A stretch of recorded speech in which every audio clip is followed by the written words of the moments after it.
다 함께 기도하심으로 9월 마지막 날 9월 30일 화요일 매일 예배 시작하겠습니다. 기도합니다. 거룩하신 하나님 감사합니다. 오늘도 저희를 매일 예배를 통하여서 이 예배 자리에 초청하여 주시니 감사합니다. 이 시간 드리는 우리 모든 예배 하나님께서 받아주시고 영광 받아주시옵소서. 우리의 기도가 땅의 것에 묶이지 않게 하시고 정말 우리가 영원한 하나님 나라를 소망하며 기도하는 아버지, 그런 기도가 우리 안에 있기를 원합니다. 하나님의 뜻을 구하는 기도가 있기를 원합니다. 하나님 말씀에 순종할 수 있는 기도가 있기를 원합니다. 주님, 저희가 때로 눈앞의 유익과 세상의 성공의 마음을 빼앗깁니다. 하지만 주님께서 허락하신 참된 소망은 이 땅에 있는 것이 아님을 압니다. 영원한 하나님 나라에 있음을 우리는 분명히 믿음으로 고백합니다. 때문에 오늘 하루도 우리가 영원한 것을 바라보며 하나님의 뜻을 따라 살아가기 허락하여 주시옵소서. 하나님, 우리의 작은 일상 가운데에서 하나님 나라의 가치를 나타내게 하시고 하나님의 영광을 드러내게 하시고 정말 정직과 사랑과 정의와 평화를 실천할 수 있고 우리를 통하여서 정말 세상이 하나님의 영광을 아버지 맛볼 수 있는, 하나님의 통치를 맛볼 수 있는 아버지 귀한 은혜가 있게 허락하여 주시옵소서. 교회가 하나님 나라의 증거가 되게 하시고 우리의 중한 가족 모두가 하나님 나라의 백성답게 거룩을 이루어낼 수 있는 아버지 주의 성도들 되게 허락하여 주시옵소서. 오늘도 우리의 삶이 내일의 영혼으로 이어짐을 기억하게 하시고 매 순간이 하나님의 능력과 이 복음의 능력을 나타낼 수 있도록 하나님 우리를 붙잡아 주시옵소서. 오늘도 우리의 삶의 주인이시고 우리의 삶을 은혜로 채우시는 우리 주 예수 그리스도의 이름으로 감사하며 기도하옵나이다. 아멘. 찬송가 304장 함께 하시겠습니다.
오늘 함께 볼 말씀은 로마서 11장입니다. 25절부터 36절까지의 말씀 되겠습니다. 우리 함께 말씀을 읽도록 하겠습니다. 25절 말씀입니다. 형제들아 너희가 스스로 지혜 있다 하면서 이 신비를 너희가 모르기를 내가 원하지 아니하노니 이 신비는 이방인의 충만한 수가 들어오기까지 이스라엘의 더러는 우둔하게 된 것이다. 그리하여 온 이스라엘이 구원을 받으리라 기록된 바 구원자가 시온에서 오사 야곱에게서 경건하지 않은 것을 돌이키시겠고 내가 그들의 죄를 없이 할 때에 그들에게 이루어질 내 언약이 이것이다 함과 같으니라. 복음으로 하면 그들이 너희로 말미암아 원수된 자 같고 택하심으로 하면 조상들로 말미암아 사랑을 입은 자라. 하나님의 은사와 부르심에는 후회하심이 없느니라. 너희가 전에는 하나님께 순종하지 아니하더니 이스라엘이 순종하지 아니하므로 이제 긍휼을 입었는지라. 이와 같이 이 사람들이 순종하지 아니하니 이는 너희에게 베푸시는 긍휼로 이제 그들도 긍휼을 얻게 하려 하심이라. 하나님이 모든 사람을 순종하지 아니하는 가운데 가두어 두심은 모든 사람에게 긍휼을 베풀려 하심이로다. 깊도다. 하나님의 지혜와 지식의 풍성함이요 그의 판단은 헤아리지 못할 것이며 그의 길은 찾지 못할 것이로다. 누가 주의 마음을 알았느냐? 누가 그의 모사가 되었느냐? 누가 주께 먼저 드려서 갚으심을 받겠느냐? 이는 만물이 주에게서 나오고 주로 말미암고 주에게로 돌아갑니다. 그에게 영광이 세세에 있을지어다. 아멘. 사도 바울은 로마서 9장과 10장 그리고 11장까지 하나님께서 택한 백성 이스라엘을 향한 구원의 역사를 설명하고 있습니다.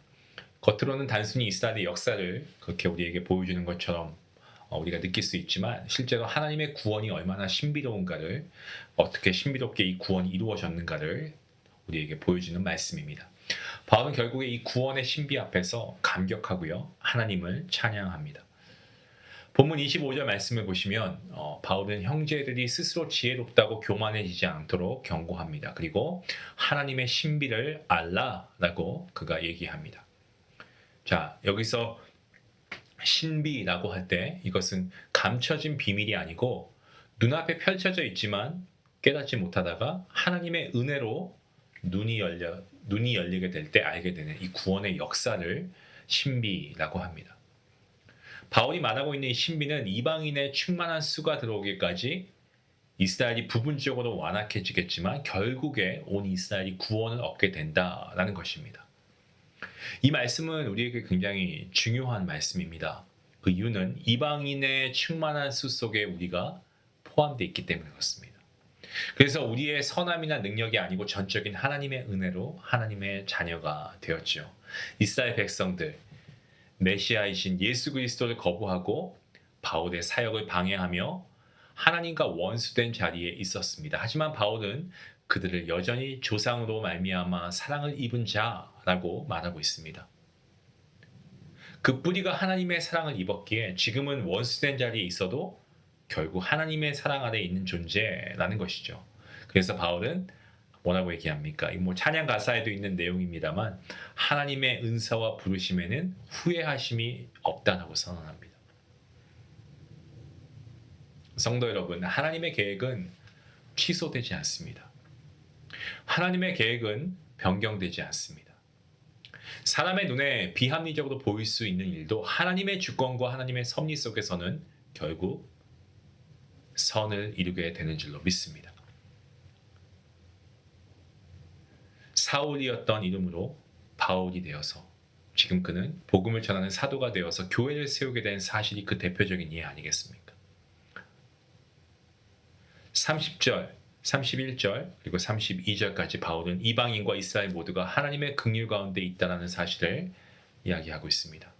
본래 우리는 하나님을 떠나 불순종하며 살던 자였습니다. 우리가 로마서를 통해서 계속해서 우리가 반복해서 나누는 은혜의 내용이죠. 하지만 이스라엘이 순종하지 않으므로 우리가 긍휼을 입었고 또 우리가 긍휼을 입은 것을 통해 이스라엘 역시 다시 긍휼을 얻게 될 것이다 라고 바울이 이야기합니다. 하나님께서는 모든 사람을 불순종 가운데 가두셨지만 그것은 모든 사람에게 긍휼을 베푸시기 위함입니다. 결국에 우리는 어떻습니까? 하나님의 긍휼의 통로로 살아가야 합니다. 하나님이 우리를 긍휼히 여기신 것처럼 우리도 다른 이들에게 하나님의 긍휼하심을 흘려보내야 한다는 거죠. 바울은 이 구원의 신비를 묵상하면서 정말 감격하고요. 그리고 찬양합니다. 뭐라고 고백합니까? 깊도다 하나님의 지혜와 지식의 풍성함이요. 본문 33절 말씀에 그렇게 고백하지 않습니까? 마치 정말 깊은 바닷속으로 내려가도 끝이 보이지 않는 것처럼 하나님의 지혜와 하나님의 지식의 풍성함은 끝을 알 수가 없습니다. 피조물이 창조주의 깊이를 다 알 수 없는 것처럼 우리는 하나님을 이해할 수 없고요. 그저 우리는 겸손하게 순종할 뿐입니다. 하나님의 판단을 우리가 헤아릴 수 없습니다. 우리의 머리로 판단할 수 없습니다. 그 길은 우리가 다 찾지 못합니다. 그래서 우리가 해야 할 일은 뭡니까? 이해가 아니고 믿음과 순종인 줄로 믿습니다. 바울은 마지막으로 질문을 던집니다. 누가 주의 마음을 알았느냐? 누가 그의 모사가 되었느냐? 누가 주께 먼저 드려 갚으심을 받겠느냐? 이 세 가지 질문을 던지죠. 이 질문은 모두 역설법입니다. 우리는 하나님을 다 안다고 과신하지 말고 하나님께 조언하려고 하지 말고 자신이 먼저 한 것이 있다고 교만해서도 안 된다라는 그 말이죠. 그러니까 모든 것은 뭡니까? 하나님께로부터 나오고 모든 것은 하나님께로부터 말미암고 그리고 모든 것은 하나님께로 돌아간다. 시작도 과정도 그 끝도 모두 하나님의 손에 달려 있습니다. 결국 바울은 이 모든 말씀을 통해서 우리가 구원받은 것이 철저히 하나님의 은혜라는 것을 재차 강조합니다. 그렇게 교만할 이유가 없고 감사와 겸손함으로 살아가야 한다라고 이야기합니다. 사랑하는 중앙가족 여러분, 우리는 하나님의 은혜와 긍휼을 입은 자입니다. 그러한 존재이기 때문에 그 은혜를 다른 이들에게 흘려보내야 하는 그러한 통로가 되어야 합니다.